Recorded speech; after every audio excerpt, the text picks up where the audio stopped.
Exercise 47. Last month, the renowned and much-loved singer Lena Horne died in New York, aged 92. This Afro-American singer and civil activist worked in America in the golden era of stage and screen, meeting such great names as Billie Holiday and Duke Ellington. We have with us here in the studio Joel Lightwater to tell us more about Lena Horne's remarkable life. Thank you, John. Lena Horne was born in 1917 to a Brooklyn family, described by a prominent writer as the talented 10th, a name which was given to those members of the African American community who were educated and socially prominent. Her family were activists in African American rights. Her grandmother, Cora Calhoun, was in fact the founding member of the NAACP, that is, the National Association for the Advancement of Colored People. Indeed, at the age of 2, Lena was photographed parading in a protest. Her childhood was split between her grandparents' townhouse in Brooklyn and her mother's lodgings in Harlem, her father having left the family when Lena was only 3 years old. She went to school at Brooklyn Girls High, but when she started singing at the famous Cotton Club at the age of 16, she dropped out without a diploma.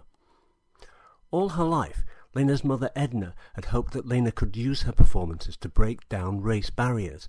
This was not an easy thing to do in the race-conscious culture of the time.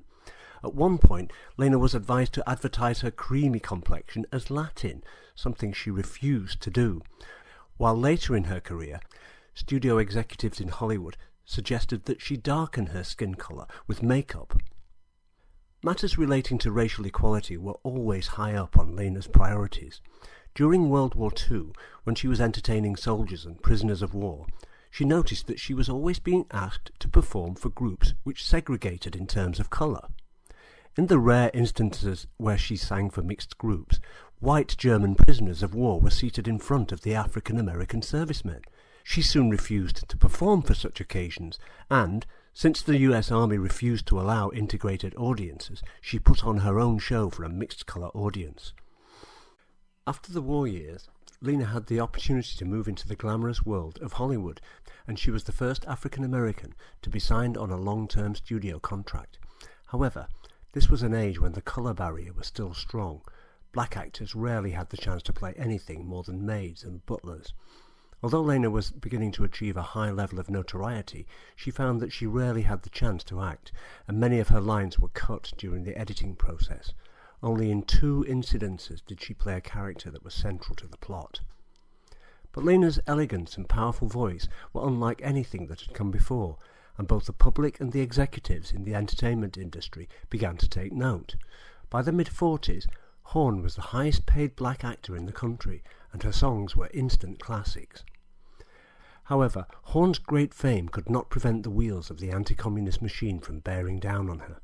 During the 1950s, she was marked as a communist sympathizer as a result of her civil rights activism. She soon found herself blacklisted and unable to work on television or in the movies. At this time, however, she continued to sing in nightclubs and made some of her best recordings. In the 60s, she was once again back in the public eye.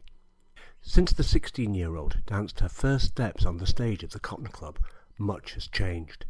Thanks to her continued musical, theatrical and political efforts, she paved the way for many other non-whites in the entertainment industry. But what she will be remembered for most of all must be her ability to move generations of audiences with her shimmering resonant voice, singing the classic greats like Black Coffee and the unforgettable Stormy Weather.